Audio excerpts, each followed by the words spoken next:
Life was full of trials and small victories, like a series of inevitable whirlpools and quiet harbors that sometimes pressed me against the rocks, then left me the opportunity to breathe deeply. The loss of my parents, which happened when I was very young, like a hole in a ship, was held for a long time only by the thin threads of a child's faith. The pain of this loss was bitter and deep, like a scar that would never heal, but I was already used to not noticing it every day. I was saved by my neighbors, an elderly couple, the Parkers. They appeared in my life like a warm, caring shadow, protecting me from the cruel and indifferent blows of the world. The Parkers were old-school people, simple and kind. Their tired faces, covered with fine wrinkles, always shone with the light of kindness, like the lights of candles in the dark. They welcomed me into their cozy, modest home, where every detail breathed history. They didn't need to explain love or care to me, they just lived it, radiating this warmth like a sun in a cold sky. Their relationship to me seemed even more parental than their parents once had. They were like grandparents who laughed at my jokes, told endless stories from their youth, and always supported me when it seemed that the whole world was turning against me. We didn't live richly, but we had a value that no amount of money could measure. The Parkers gave me the feeling that I was needed, that there was meaning in every morning sun, in the smell of homemade bread, in evening gatherings around a small stove. We shared not only modest meals, but also shared dreams, and that was enough to make life seem real. They taught me to see happiness in simple things, in warm milk in the morning, in the rustle of leaves outside the window, in the calm breathing of the house. When I turned 19, I was already full of ideas about the future. The Parkers always dreamed that I would go to college and find my way. They often said that I was destined to achieve something. Their eyes shone with pride at these words. And suddenly, one terrible day, when they went shopping in the city, the irreparable happened. A sudden accident ended their lives as suddenly as the autumn wind rips the last leaves from a tree. It seemed to me that the world had collapsed again. The support that had just been restored had disappeared again. They left me some money, accumulated with love and hope, so that I could continue my studies, and my home, our home, where every corner kept memories warmed by their care. But the house now seemed alien, as if all the memories had disappeared from it, and only the pain and the shadow of their smiles remained. I sold it and bought a small apartment in the city, next to the college where I planned to study financial management. It seemed like I was finally walking my own path, with a clear plan and dreams that they helped me grow. The classes were not easy, but I wanted to work, learn more and more, and with each course I completed, I felt more confident. But despite the successes and the constant environment of people, the evening noise of the big city could not drown out the quiet feeling of loneliness that grew at night. One day, at a friend's party, in a cycle of laughter and conversation, I met Peter. His appearance was like a bright splash of color in a black and white film. He was noisy, contagiously cheerful, his laughter attracted attention like a light in the dark, and no one seemed to be able to resist his energy. We bumped into each other by accident. He spilled my drink, and I snapped back, more out of surprise than real annoyance. But instead of apologizing, he just smiled, as if he thought the incident was something funny. My fault. Let me make it up to you. What have you been drinking? What is it? He asked with a slight grin that didn't contain a hint of embarrassment. And before I could answer, Peter shouted cheerfully and ordered us 2 large mugs of beer. This was his whole attitude to life, without ceremony, without excessive pathos, simply and with kind irony. We talked all night, not noticing how fast time was flying. Our conversation was light as a breath, touching on both serious topics and the most trivial things. We both loved old movies and hated sushi with equal tenacity. I didn't want to leave the party. From the very first hours of meeting him, I felt that there was something native in him that I missed so much. When we started dating, there were no bright, memorable gestures in our relationship, only simple but warm moments, evening walks, the noise of the TV and the silence in which I felt comfortable. One day, while we were watching TV, he suddenly pulled a ring out of his pocket. "Marry me," he said, clutching the ring so tightly, as if he was afraid I would refuse. I laughed, not because it was funny, but because it was him, my completely imperfect Peter. Stifling a laugh, I replied that, of course, I agree that I will marry this big fool. The wedding didn't change us much, but it gave us that easy confidence that we now have each other. We still lived in my small apartment, on a noisy city street, but now the loneliness was gone, giving way to quiet happiness from dinners together, conversations before going to bed, where every day ended with quiet confessions and laughter. "Thank you. I really appreciate how hospitable you have been," I replied, feeling sincere gratitude and warm affection for Mr. and Mrs. Scott. Our weekend visits became an invariable part of life, a tradition in which there was so much warmth and comfort that the heart was filled with peace. We gathered in their quiet garden, under the spreading branches of the trees, and had a barbecue, chatting leisurely about everything and nothing. It was so easy and natural to share these moments with them. It seemed that life had found some new meaning, where quiet joys are important, not noisy achievements, but quiet joys, the aroma of fresh coffee, the soft sounds of their conversations, long conversations about the past, which they lived with the same honesty and fortitude as our real everyday life. But then everything changed. Jack was recalled on a business trip for a whole year, and it became clear to me that with his departure, the peace I was used to would be disturbed. It was an incredible chance for his career, the very chance for which people are willing to sacrifice time and effort.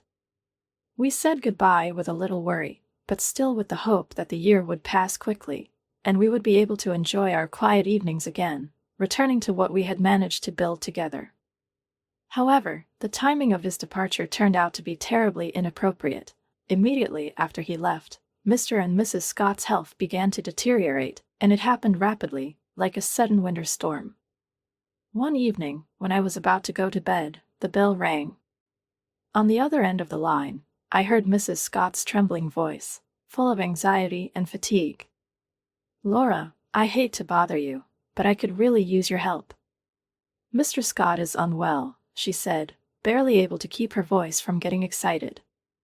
At that moment, without hesitation, I packed my bag and went to the hospital, where he had already been admitted. In the suburbs, with its quiet streets and familiar houses, I suddenly saw this world from the other side. The house where comfort and tranquility used to reign now looked strange and deserted. The reserved and energetic Mrs. Scott, always so collected, seemed depressed and fragile as never before. Mr. Scott, formerly the mainstay of the whole family, now lay surrounded by tubes and machines, his once confident voice barely audible amid the noises of hospital equipment. At such moments, the past seemed to become too vivid, painful, and it was then that I decided that I would do everything to help. From that day on, I became fully involved in their lives, as they once became a part of mine. I took on simple but necessary responsibilities, cooking, cleaning the house, looking after the little things so that Mrs. Scott could focus on taking care of her husband. In the evenings, after long and quiet dinners, I sat next to Mr. Scott and read books to him. He often closed his eyes without waiting for the end of the chapter, but each time he whispered softly, "Thank you, Laura." His voice, although weak, was still filled with the old kindness. "It makes me happy," I replied, gently squeezing his hand, hoping that he felt at least some of the gratitude that I felt for them over the years of caring. One evening, when I was chopping vegetables for dinner, Mrs. Scott sat across from me on the kitchen chair, her eyes glistening with accumulated excitement. She was silent for a long time, and then, twisting her hands as if searching for words, finally said, "Laura, I do not know how to say this. We're kind of in a difficult situation." Her voice was trembling, and her gaze was directed away. I put down the knife and turned to her, holding my breath. She continued, "Mr. Scott has always been the one who provided for our home, and now, we are barely making ends meet." I felt this weight on my shoulders as well. Mrs. Scott looked at me with a slight shyness and, lowering her voice, added, "I'm so embarrassed to suggest this, but maybe you could consider renting out your apartment." It would help us get through this difficult period. Without thinking for a moment, I said firmly, "Of course, Mrs. Scott. I'll take care of it right now." Gratitude flashed in her eyes, mixed with obvious relief. The apartment was rented out pretty quickly, and every month I sent Mrs. Scott money for rent, trying to include enough to cover both groceries and all the necessary bills. It wasn't easy. The trips to and from the city became tedious, took time and effort, but in my mind I just reminded myself that a real family never leaves their own, especially at such times. Every day I felt more connected to this house. When now only muffled voices sounded, the old clock on the wall measured the steady passage of time, and even the slight creak of the floor seemed to me an important detail in the symphony of their everyday life.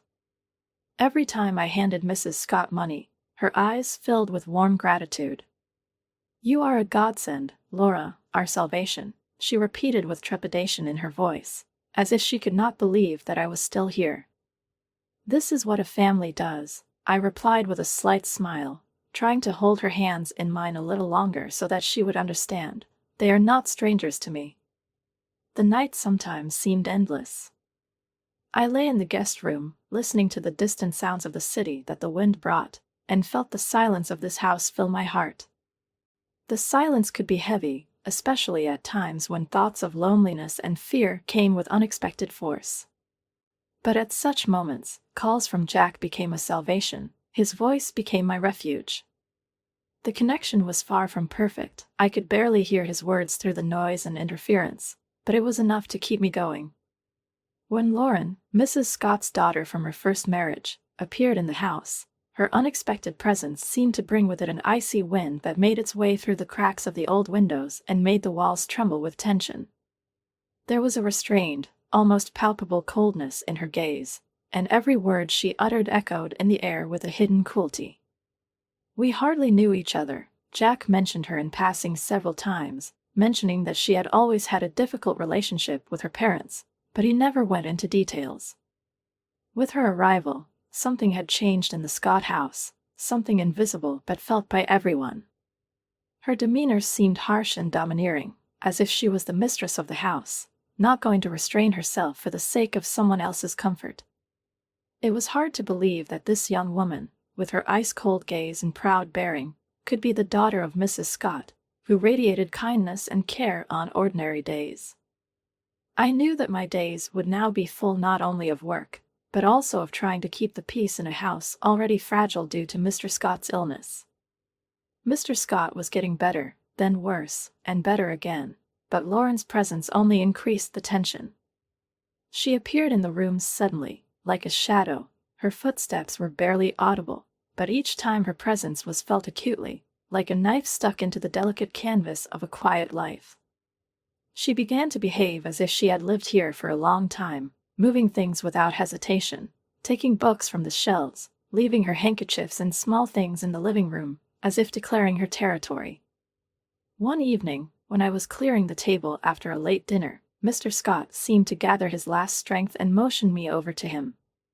His voice was faint, barely discernible, but there was an alarm in it that could not be ignored. "Laura," he said with difficulty, "you need to keep an eye on Lauren. She's not a good person." His words sounded so unexpected that I couldn't help but feel my stomach clench with sudden anxiety.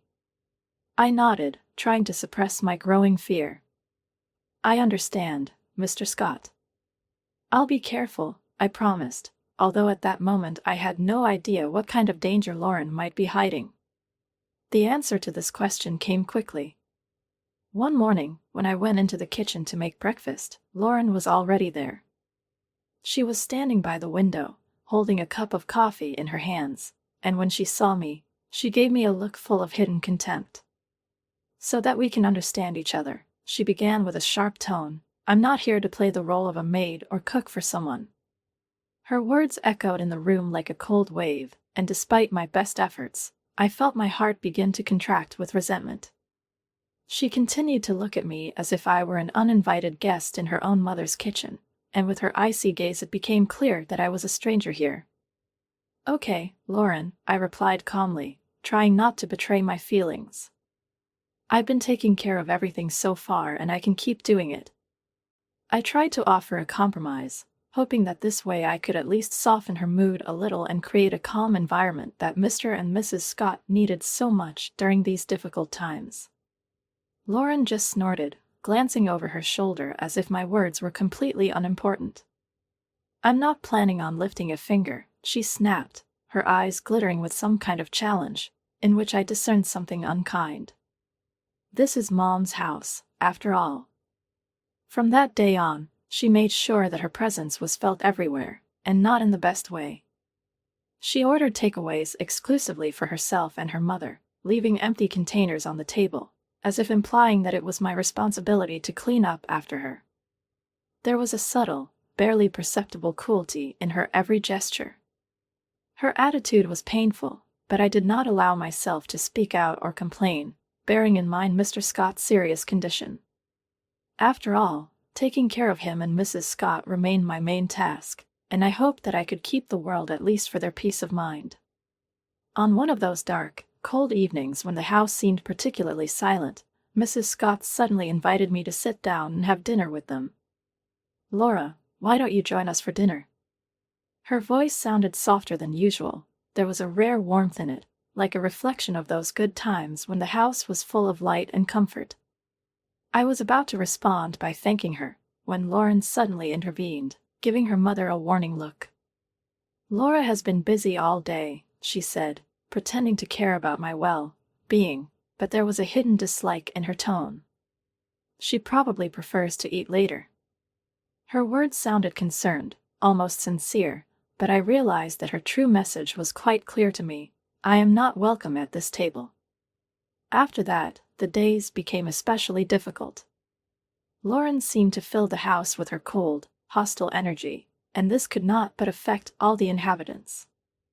My responsibilities doubled because I had to clean up not only for Mr. and Mrs. Scott, but also for Lauren, who left things in a complete mess, deliberately creating a feeling of not being comfortable. She whispered to her mother at night, often closing the door to the room behind her, but their quiet conversations came through the thin walls. I began to notice that Mrs. Scott had changed. Her old gentleness had disappeared, her smiles had become less frequent, her words had become colder and shorter.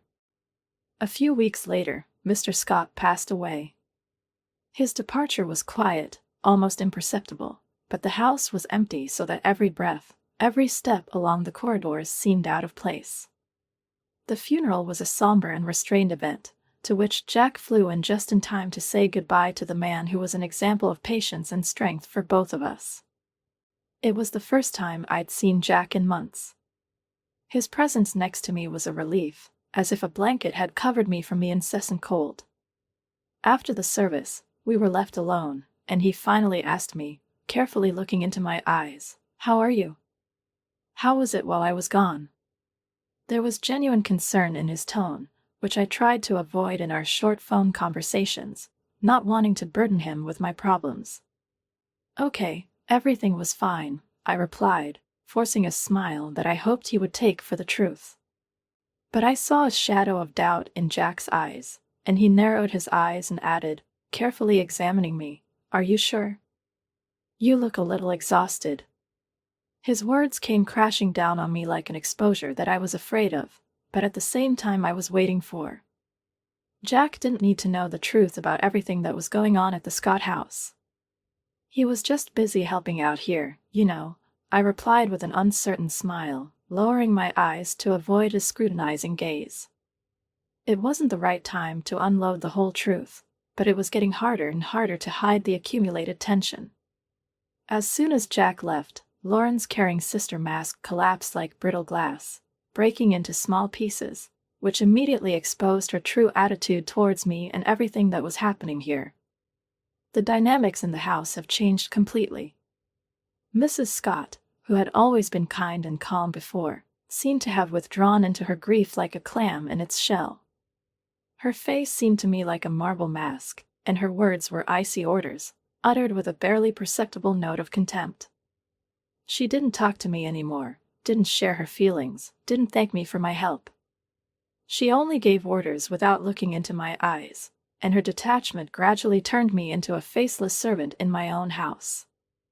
Meanwhile, Lauren seemed to be enjoying this new, heightened atmosphere. She took the place of the hostess in the house, giving instructions and disposing of things as if she were the main person here. But her power extended beyond the common spaces. One night I woke up to hear soft footsteps in my room. Lauren was standing by my closet, sorting through my things with a casual unhurriedness, as if she was looking for something that belonged to her. She did not apologize, was not embarrassed, but only shot me a look full of contempt and almost contemptuous irony before walking out, leaving me with my heart racing with vague anxiety. And that was just the beginning. Soon, her intrusions into my personal life became regular. She barged in without knocking, rummaging through my things as if she had every right to do so. One afternoon, I returned from a walk in the garden, trying to find peace for a moment, and accidentally noticed an old box thrown among the bushes.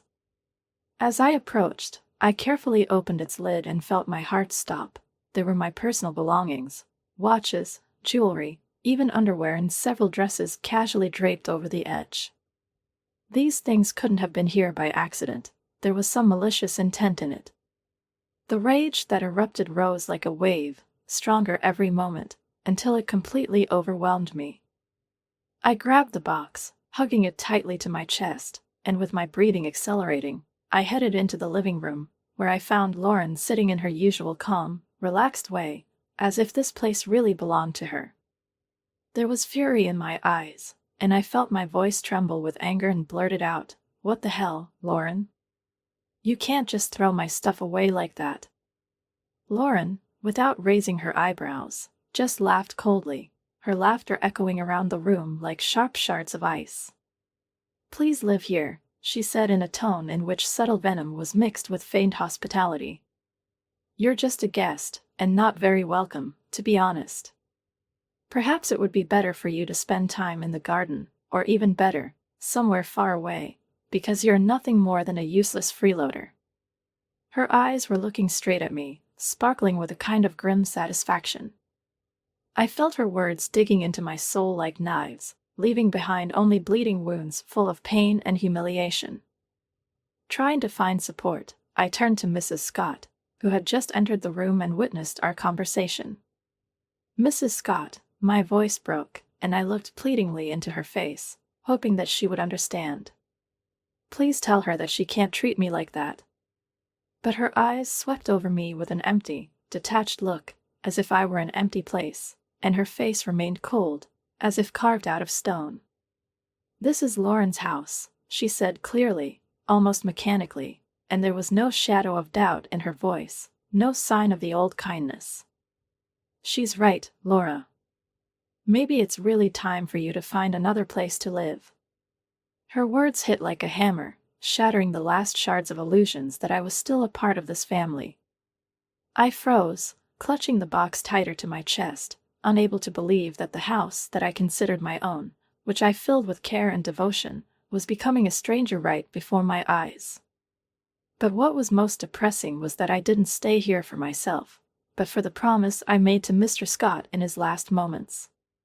"Take care of her, Laura, don't let Lauren ruin everything." These words rang in my mind every time I wanted to give up and leave, give up. Every day Mrs. Scott became more and more like Lauren. Her once kind gaze, full of understanding and gratitude, was now cold, and her words cut like shards of glass. One evening, when I was clearing the table after dinner, she threw a sarcastic remark in my direction, which hid the same cool mockery as in her daughter's words. "You're just sitting here doing nothing, aren't you?" She sounded annoyed, as if my efforts were negligible. "I'm doing everything I can to keep order," I replied, trying to stay calm and not let my voice break, although everything inside was shaking with resentment. She narrowed her eyes flashing with cold mockery. "With all my might, you say? Did I really let myself be deceived into thinking that you were really useful?" She turned around without waiting for an answer and left, leaving me in an empty room, gripped by a heavy silence, like a bitter taste on my lips. I wasn't a freeloader. On the contrary, I rented out my apartment, forwarding almost all of Mrs. Scott's income, not to mention the fact that I was responsible for most of the household chores that Lauren easily avoided. She only took, without giving anything in return, living on her mother's pension and constantly mocking me, as if enjoying every moment of my vulnerability. At night, when the house was silent, her voice carried through the corridors, loud enough for me to hear her every word through the thin walls. "I can't imagine what my brother could see in you," she teased me, putting even more venom into her words each time. I bit my tongue, swallowing the accumulated anger and pain, reminding myself over and over again of the promise I made at the bedside of a dying man. The atmosphere in the house became more and more unbearable, filled with pent-up tension, cold hostility that permeated the air. Every day I felt this intense weight pressing down on me, like the walls of a house that had once been cozy and warm were now shrinking, turning into cold blocks of stone. One evening, after returning from work earlier than usual, I involuntarily witnessed a conversation that turned my reality around and made all the feelings that had developed before finally take shape. Quietly, like a ghost, I entered the house, trying not to attract attention to myself. But as I approached the living room, I heard a conversation in which every remark sounded like a thunderclap, every phrase struck like lightning. The voices of Lauren and Mrs. Scott came to me like muffled whispers, but with each word the meaning of their discussion became more and more obvious to me. Standing around the corner, I froze, afraid to even breathe, so as not to give myself away. "We need her to sell this apartment," Lauren said. There was an icy greed in her voice, distinct, almost threatening. "Do you have any idea how we could use this money? It would have changed everything." Her words seemed to burn through the air. There was a moment of silence, but then Mrs. Scott answered, and her voice was both disappointed and greedy. "Yes, but how do we convince her? Laura is not stupid enough to give the money away just like that." Lauren snorted derisively, and her next sentence slithered through the air like a snake aiming at its prey. "Leave it to me, Mom. I can talk her into it. I will show all my best manners to look nice and caring. Once she signs the contract, we can finally live the life we deserve." Her words made my throat go dry, and my heart froze with fear and pain. I felt the world crumble around me. They planned to take away my last foothold, the only thing I could consider my financial protection. A blow in the gut, crushing and painful, made me recoil, and I barely refrained from giving myself away. Fear bound me like chains of ice, and at that moment I realized that I couldn't stay here anymore. I couldn't let them destroy my last hopes of independence so easily. Quickly and silently, I slipped into my room. My hands were shaking as I packed my things, and my heart was beating as if trying to escape from my chest. I knew that with every moment I spent in this house, disaster was inevitably approaching. Without bothering to say goodbye, I chose only the most necessary things for myself, packed a small bag, clutching it tightly, as if it were my last anchor of salvation. Slipping out the back door, I went to the road and called a taxi to the nearest train station. While I was sitting on the train, desperately looking out the window at the flashing landscapes, my thoughts were spinning like a whirlwind. Will I be able to explain everything to Jack? Will he understand? The fear of his possible reaction and the painful uncertainty of his support filled me with bitterness and confusion. The landscapes outside the window merged into a solid gray stripe, and I felt my hopes merge into an endless stream along with it. But despite the nagging doubts, the fear of what awaits me if I stay was stronger. Upon arrival at Jack's house, I stopped in front of his door, realizing that inside I was scared and anxious like never before. When the door opened and Jack stood in front of me, I noticed how his face changed from relief at the sight of me to shock and concern. His gaze swept over my figure, stopping at the small bag in my hand. "Laura, what are you doing here?" His voice trembled with surprise and alarm. He stepped aside, inviting me in, but I hesitated. It seemed that from the moment I left, my confidence began to melt. "No, Jack, it's not okay." "It's not okay at all," I said, and my voice sounded almost broken. He gently took me by the shoulder, leading me to the couch, his face now reflecting growing anxiety. "Talk to me, baby." "What happened?" His voice was full of tenderness. He was sincerely trying to figure out what had upset me. This time I didn't hide the truth. With every word, I told him everything: how the atmosphere in the house was getting heavier every day after Lauren returned, how Mrs. Scott was getting colder, and how they were plotting to force me to sell my apartment. Speaking about it out loud, I couldn't hold back my emotions any longer. They literally burst out. As I continued my story, Jack's face darkened and his gaze became more and more stern. When I finished, his fists were clenched and his jaw was clenched tightly. It was as if he couldn't believe what he was hearing. "Why didn't you tell me about this before?" he asked, his voice at once filled with deep concern and a slight tinge of disappointment. "I thought I could handle it, that I could figure it out on my own," I admitted, feeling stupid for my naivety. Jack abruptly stood up and began pacing the room, as if trying to find a way to vent his anger. "Laura, you shouldn't have handled this alone." His voice was harsh and firm, as if he was both angry and shocked at the same time. "I can't believe my mother and Lauren did this to you." He grabbed the phone, and my heart beat faster with unexpected excitement as I watched him dial his mother's number. When she answered, barely letting the phone ring twice, Jack didn't give her a chance to say a word. I couldn't hear what she was saying in response, but it was clear from his stern, piercing gaze and tense shoulders that the conversation was going to be stormy. "That's enough, Mom." His voice sounded harsh and determined, and there was not a drop of the old humility or indecision left in it. "This has to stop. I know everything. I won't tolerate it if Lauren doesn't leave and if you don't start treating Laura with respect. We're done. No help, no money, nothing." Jack's voice was adamant, like a steel sword lowered in a sign of completion. He did not leave his mother the slightest hope of objections or explanations. A sharp exchange ensued. On the other end of the line, Mrs. Scott probably did not expect such harshness from her own son. Her indignation rolled like waves against his resolve, but Jack remained adamant, his words like a stone wall against which her arguments and accusations flew. Soon, after another harsh statement, there was silence on the phone. Jack gripped the phone even tighter, his fingers turned white with tension, and he exhaled heavily and spoke again with relentless firmness. "Good. If that's your choice, Mom, then you just made mine." With that, he hung up the phone and turned to me. The anger that had been bubbling up in him a second ago was replaced by gentleness, and his expression became as calm as after the last storm.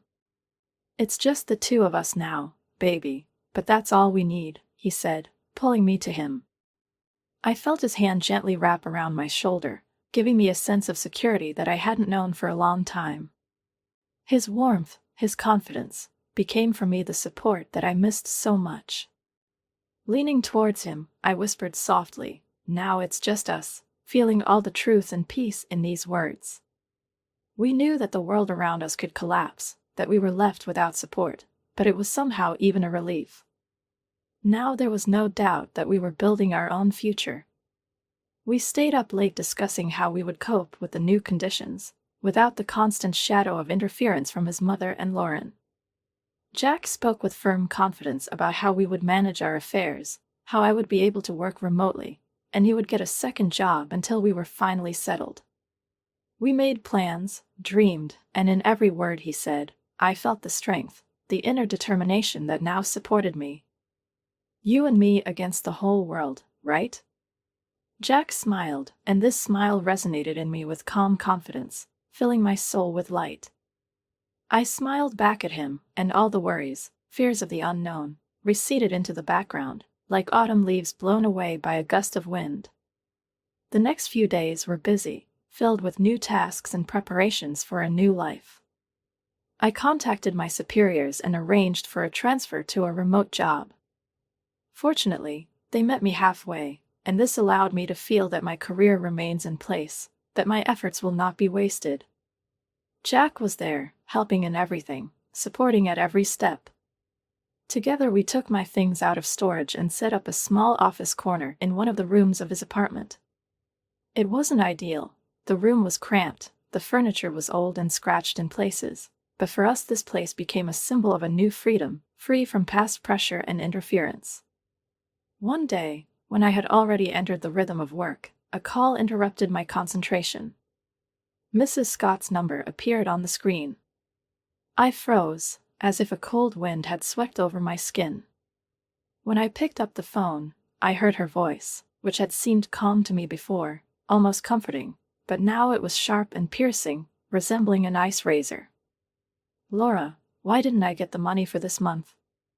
You know that we depend on it." Her voice was harsh, cold, and filled with demands. I could hear the desperation rolling through her words, the sense of entitlement to my help, as if it were something taken for granted. Suppressing my indignation with difficulty, I answered calmly, trying to hide the resentment that flared up. "I'm sorry, Mrs. Scott, but after all that you and Lauren have said and done to me, do you still expect me to support you?" I said, sounding more surprised than angry. In the background, I heard Lauren's harsh voice. "She's ungrateful. Make her transfer the money." Her words cut through my ears like an unhealed wound, reminding me of the contempt they felt for me. I took a deep breath to calm my anger, which was rising like a storm inside me. "I'm sorry, Mrs. Scott, but I don't support people who treat me like that," I finally said, feeling a hardness in my words that hadn't been there before. There was silence on the other end of the line. I imagined Mrs. Scott sitting there, shocked, perhaps for the first time to hear rejection from me. She faltered, and finally her voice rang out again, softer now, with a desperate note. "But we are family," she said, as if hoping that this would be enough to melt my heart. "No family treats each other like that," I replied calmly, feeling as if this short sentence ended our entire conversation, severing the thread that still remained between us. I slowly hung up the phone without giving her a chance to answer. For a moment, I felt a strange sense of liberation, but with it came the realization that only Jack and I were truly left in this world now. Jack seemed to sense my excitement and was right there, hugging me tightly by the shoulders. "You did the right thing, Laura. It's time for them to learn to stand on their own 2 feet, he said, his voice firm and confident. His support gave me strength, and I felt completely safe in his arms. Soon after, life gave us an unexpected surprise. I felt that something had changed, and a few days later I found out that I was pregnant. This news, like a bright ray of light, illuminated our future, filling it with warmth and new hope. Jack and I were delighted. This little man, whom we were now expecting, seemed to connect us even more. Together we decided that it was time to make it all over again, without the past, without what was holding us back. And so, standing in the morning sun, we discussed our plans. We decided to sell my apartment and buy a small house in the suburbs, where we can start life from scratch. We have chosen an area with good schools and green streets, where our future child will be able to grow up in a calm and happy environment. Shortly after Jack and I completed the move and settled into our new cozy home, another call from Mrs. Scott brought me back to the whirlwind of the past. I slowly picked up the phone, and the voice on the other end sounded like never before. Its hardness disappeared, leaving room for despair and barely perceptible pleading. "Laura." "I made a mistake," she whispered, her voice trembling like the voice of a man drowned in loneliness and remorse, begging for salvation. She continued, her words breaking through a wave of shame and bitterness. "Lauren forced me to sell the house, took all the money and left me with nothing. I don't have a roof over my head anymore. Can I come to you with Jack?" Her question, uttered with such hopelessness, as if a cold whirlwind had burst into my heart, like a test of determination, an echo of the past, calling for a return to the path once traveled. I was silent for a moment, trying to remain firm, suppressing the rising wave of mixed feelings. "Mrs. Scott, you chose this path when you decided to side with Lauren, when you rejected us and our house." My voice sounded calm, but inside everything turned upside down. I knew Jack would support me in any decision, but it didn't take the weight off my mind. I know I made mistakes, Laura. You are welcome. I was hoping that you could forgive the old woman who lost everything because of her wrong choice. Her voice was hoarse, and there were tears in it. I sighed, trying to suppress the pity that was burning inside me, but with it came memories of the words, pain, and neglect that Jack and I had suffered all these years. Mrs. Scott, I forgave you a long time ago. But that doesn't mean I can let you back into my life. The past cannot be changed, and you will have to live with the consequences of your actions, just as we had to deal with your decisions. Having said that, I felt a strange but liberating sense of completion envelop my heart. It wasn't easy, but it was necessary, and I plucked up the courage to end the conversation. Before she could reply, I slowly hung up the phone, feeling the weight fall off my shoulders every moment, like the sun coming out after a long bad weather. I blocked her number, knowing that with this decision we have started a new chapter, and now nothing will disturb the peace that we have achieved. Soon Jack and I bought a house, bright, cozy, with a wide garden, where on summer evenings we dreamed of future games and laughter of our child. One lazy Thursday morning, as I was flipping through the newspaper over my morning coffee, a headline on one of the pages caught my attention: "Local woman arrested for major fraud." My heart skipped a beat, and my fingers gripped the edge of the page as I recognized her, Lauren, handcuffed, with a faded, burned-out expression on her face that had long since ceased to remind me of anything. I called Jack, feeling a wave of shock and a strange feeling wash over me. "Jack, look at this." He walked over and looked at the newspaper carefully. His face remained serious, disappointment flashed in his eyes, but not surprise. "Yes, I can't say that this is a surprise, but a lot is worth accepting," he calmly remarked. I nodded softly, feeling like in this confession, that she had made a choice, and now she was paying for it. The final piece that we both lacked was coming. We both knew that life goes on as usual, that sooner or later everyone gets what they deserve. After this news, we heard from friends that Mrs. Scott now lived in a small apartment on the outskirts of the city, worked 2 jobs to make ends meet and pay off the debts that Lauren had left. At one of the summer barbecues in our backyard, one of Jack's old friends, Frank, approached him, exchanging news. "Have you heard about your mom?" Frank asked as they stood at the grill and Jack turned over the burgers on the grill. His voice was sympathetic, but Jack's eyes reflected a sense of completion, as if he had already let go of all this weight. "Yes, I heard," Jack sighed. His voice was calm. There was both sadness and inner acceptance in it. "She's chosen her path, Frank. It's difficult, but it's true." Frank nodded, and his eyes became understanding. Further conversation turned to lighter topics: sports, work, everyday worries. Now nothing darkened our days, and the joy of the new life that opened up before us overwhelmed us with every moment. When Kelly was born, everything changed. She became our new universe. Her every dream and every laugh filled the house with warm light, erasing the old shadows of the past. Our dreams and priorities have shifted, focusing on how to create a better future for her, on giving her the life that we ourselves were once deprived of. In the silence of the night, standing by her crib, we watched her sleeping peacefully, her tiny fingers relaxed, her face calm, as if the world around had never known troubles and worries. "Can you believe she's ours?" I whispered, stroking her little hand, feeling infinitely happy. Jack hugged me, his voice low but breaking with emotion. "She's perfect, Laura. Just perfect." Every day we admired Kelly, her first smiles, her funny and gentle babble, and everything seemed to be permeated with happiness. And gradually the past became just a distant, forgotten memory that we left behind, opening up to new, bright days, where our little joys became the main basis for future memories, for the story that we created for her and for us, the story of our family, full of love and joy.